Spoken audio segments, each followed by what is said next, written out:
Assalamualaikum warahmatullahi wabarakatuh. Marhaban ya Ramadan. Selamat menjalankan ibadah puasa bagi seluruh umat muslim di dunia. Sobat Eftik yang berbahagia, pada kesempatan kali ini saya Intan Nur Azizah hadir kembali dalam podcast Eftik Progresif. Buka pikiran, buka hati, meraih ridho ilahi. Baik Sobat Eftik yang berbahagia, pada kesempatan kali ini kita akan mengusung tema puasa dalam sejarah. Wah, ini tema yang sangat luar biasa ya. Untuk kemudian bisa kita dalami, bisa kita kaji, ya karena ternyata puasa ini selain bisa kita lihat dari perspektif syariatnya, ternyata juga bisa kita lihat dari perspektif yang lainnya, seperti perspektif historisnya, atau bahkan dari segi budayanya. Oke, baik. Sobat Eftik yang berbahagia, pada kesempatan kali ini kita kehadiran tamu yang luar biasa, ya, yang sangat spesial, yang akan mengupas tuntas tema kita pada kesempatan kali ini. Beliau Profesor Dr. Subur MAG. Assalamualaikum Prof. Waalaikumsalam. Baik, apa kabar Prof? Alhamdulillah baik. Puasanya lancar Prof? Alhamdulillah lancar. Alhamdulillah. Baik Sobat Eftik yang berbahagia. Oke Prof, tema kita dalam podcast kali ini berkaitan dengan puasa dalam sejarah nih Prof. Ya. Oke, banyak sekali yang bisa kita bahas, kita kaji terkait dengan tema ini. Bagaimana ini pandangan Prof sendiri terkait dengan tema puasa dalam sejarah? Ya, terima kasih Mbak Intan dan pemirsa sekalian yang saya hormati. Selamat melaksanakan ibadah puasa sebelumnya. Jadi begini, memang kalau kita mencermati masalah amaliyah puasa ya, ini memang sebenarnya bukan semata-mata kita melihatnya pada aspek syariahnya atau dari sisi ajaran Islam, tetapi ternyata kalau kita telusuri namanya amaliyah atau praktek ritual puasa itu udah ada sejak zaman Nabi Adam gitu. Ya. Tepatnya ketika Nabi Adam itu turun dari surga ke dunia, ini kan Nabi Adam mengalami problem, yaitu kulitnya hitam itu. Karena kulitnya hitam, akhirnya Allah mengutus malaikat Jibril untuk minta Adam supaya berpuasa. Akhirnya Nabi Adam berpuasa pada tanggal 13, 14, 15. Nah, itu yang kemudian hari ini kita kenal dengan istilah Ayyamul Bid atau puasa mutih. Artinya puasa yang kemudian kulitnya Nabi Adam dari hitam menjadi putih. Itu. Jadi sejarah istilah puasa mutih itu ternyata dari itu. Tapi sebelumnya Prof, berkaitan dengan tadi ya, yang kulitnya hitam kemudian menjadi putih, itu kira-kira ada hikmah apa di balik peristiwa itu, hikmah yang bisa kita pelajari mungkin bagi kesehatan atau bagi kita, ataukah kemudian puasa itu yang tadinya dari hitam menjadi putih ini berkaitan dengan dosa kita atau seperti apa Prof? Iya, jadi memang kalau kita melihat dari sisi konteks ketika Nabi Adam turun ke dunia kan sebenarnya kan itu karena akibat pelanggarannya, sehingga barangkali ritual puasa ini sebagai tebusan, bisa sebagai obat, karena ternyata ketika sudah puasa kok menjadi putih itu. Juga karena barangkali ini juga rasa introspeksi ya, karena ketika orang dalam kondisi agak lapar kan mungkin pikiran akan relatif lebih jernih untuk merenung. Nah itu kira-kira konteksnya seperti itu. Jadi, dan juga Nabi Adam di samping puasa tanggal 13-14 juga setiap tanggal 10 Muharram juga puasa. Yaitu memuasai momentum ketika Nabi Adam itu bertemu dengan Siti Hawa di Jabal Rahmah. Jadi momentum itu juga dikenang dengan melaksanakan puasa. Oke, sebentar Prof. Tadi Prof menyampaikan bahwa puasa di tanggal 13, 14, 15 itu juga ada kaitannya diberi istilah juga puasa mutih gitu Prof. Itu seperti kalau orang Jawa itu kan ada gitu Prof. Puasa mutih itu kah sama konteksnya seperti itu? Iya.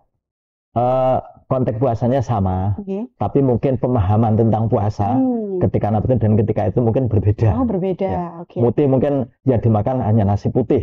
Jadi puasa mutih. Puasa mutih. Sebenarnya konteks waktu itu kan sebenarnya puasa karena kulitnya hitam kemudian menjadi putih, sehingga Ayyamul Bid. Tapi begitu juga ya kita melihat dari si amaliyah puasanya bagus lah.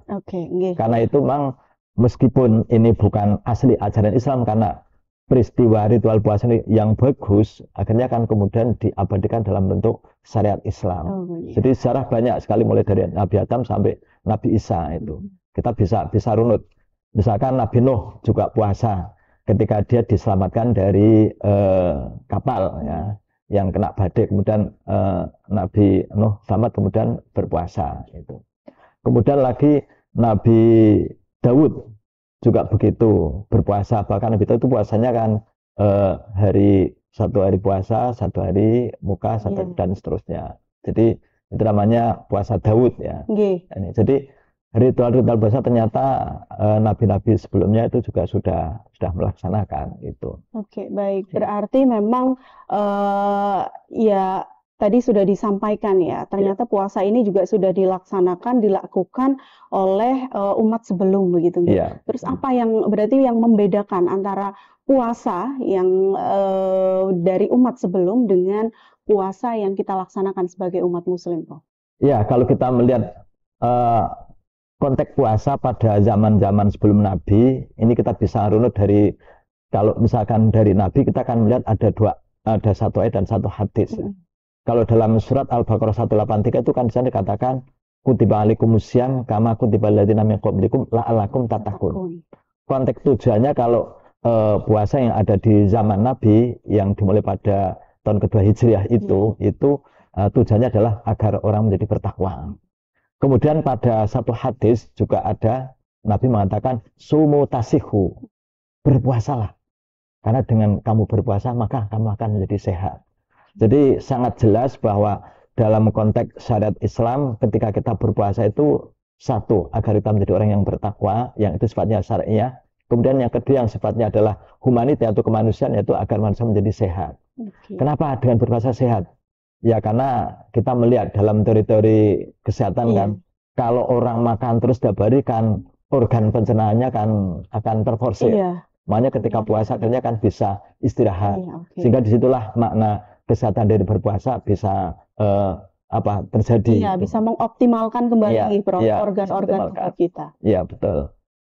Jadi misalkan begini, orang kalau bebannya terlalu berat, setiap hari bawa hal yang berat kan cepat capek, cepat rusak. Nah, tapi kalau bebannya tidak terlalu berat, mungkin akan awet gitu. Makanya ada satu pernyataan dari seorang sufi, namanya Imam Hatim Al-Asam, mengatakan bahwa umul adwiyah qilatut ta'am. Umul adwiyah, induk dari segala obat adalah qilatut ta'am, makan yang sedikit. Nah, dalam konteks ini nampaknya puasa itu untuk mengurangi volume makanan, sehingga diharapkan dengan manusia itu tidak banyak makan atau paling enggak mengurangi, itu akan bisa menjadikan dirinya lebih sehat. Oke, Prof. Berarti kita bisa lihat ya, kalau kita tema kita kan puasa dalam sejarah gitu. Tadi sudah disampaikan bahwa setiap fase kehidupan manusia itu ternyata pemaknaan puasa ini juga berbeda-beda sesuai dengan budaya gitu, Prof. Atau tradisi yang dilahirkan dari konteks puasa ini ternyata berbeda-beda gitu, Prof. Seperti sampai sekarang itu juga masih banyak juga puasa-puasa yang kemudian dilakukan begitu nggih, yang yang kemudian di luar dari apa yang sudah disunahkan, misalkan apa yang sudah diwajibkan begitu gitu. Itu seperti apa pandangan Prof sendiri? Karena berarti kan puasa ini memang tidak bisa dipisahkan dari manusia sendiri ya, sebagai yang menciptakan budaya begitu. Jadi sebenarnya begini, kalau kita melihat spirit puasa itu sebenarnya kan karena ini untuk mengendalikan perilaku manusia. Jadi ceritanya begini, bahwa manusia itu kan punya keinginan. Satu, selalu ingin makan. Yang kedua, selalu ingin minum. Dan yang ketiga, selalu ingin seks. Ini kebutuhan manusia yang sangat primer, yang sebenarnya dari waktu-waktu senantiasa itu dilakukan oleh manusia. Nah, agar itu bisa dikendalikan, maka salah satu medianya adalah dengan berpuasa. Jadi kalau kita melihat dari zaman-zaman Nabi juga sampai zaman-zaman akhir ini juga yang seperti itu terjadi. Jadi orang berpuasa itu yang paling utama adalah agar bisa mengendalikan yang tadi itu. Ya, meskipun sebenarnya bukannya sekedar itu mungkin yang utama yang berkaitan dengan manusia secara umum.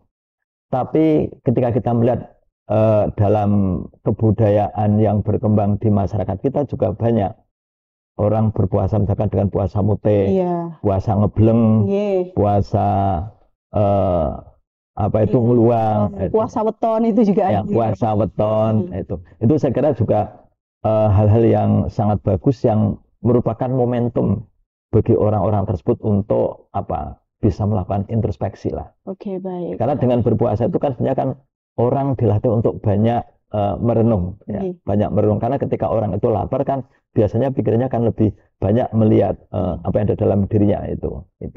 Oke, berarti puasa ini juga sebagai sarana kita untuk mengendalikan diri, Iya, begitu nggih? betul, Mengendalikan nafsu, begitu, betul. dan juga yaitu mengoptimalisasi kalau dari segi kesehatan sendiri, mengoptimalisasi fungsi organ Iya, tubuh betul. kita, nggih, Bro. Oke, baik. Ternyata sangat luar biasa sekali. Ini nambahkan sedikit, Mbak Gimana, Intan. Bro?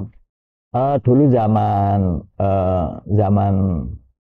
Yunani itu kalau puasa Iya. itu ada, tapi puasa ketika itu dilakukan ketika mereka akan berperang. Akan Oke, mau perang, Iya. tapi kok Iya, malah puasa malah begitu, puasa. Bro? Iya. Gimana ini Nah, ceritanya? Ya, kalau saya baca dalam tulisan itu ya, karena dengan puasa itu mereka memiliki spirit yang lebih kuat, terutama aspek mental gitu. Oke. Jadi mereka mencoba untuk menggunakan puasa ini sebagai kekuatan batin gitu loh. Jadi itu kan sebagai bentuk ya karena namanya spiritualitas ya. Dan mungkin cara dia untuk bisa mendapatkan kekuatan itu. Jadi itu salah satu cara yang digunakan ketika akan berperang. Tapi kalau pada zaman Romawi puasa itu digunakan untuk menguatkan kadikjayaan atau menambah kekuatan fisik. Itu. Nah, itu beda antara Yunani dan Romawi, tapi ya sama-sama puasa. Sama-sama puasa ya. Dan sama-sama punya tujuan. Iya. Gitu.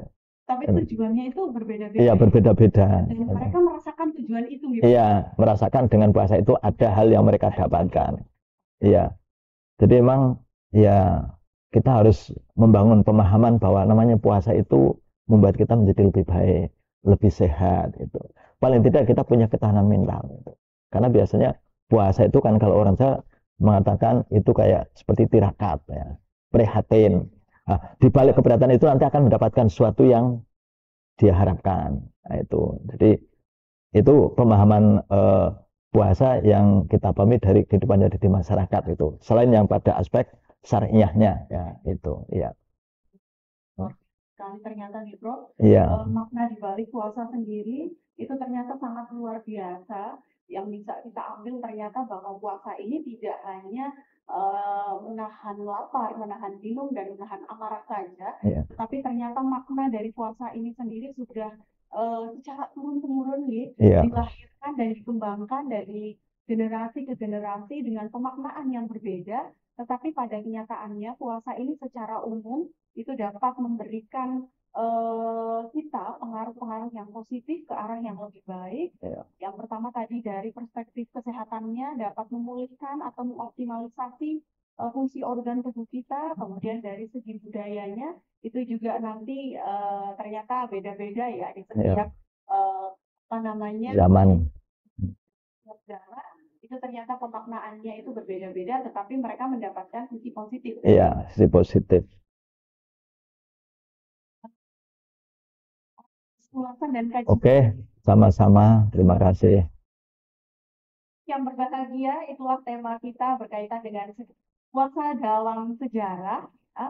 Tentunya untuk podcast-podcast kita yang selanjutnya akan membahas tema-tema yang lebih menarik lagi. Jangan lupa untuk like, subscribe, dan komen.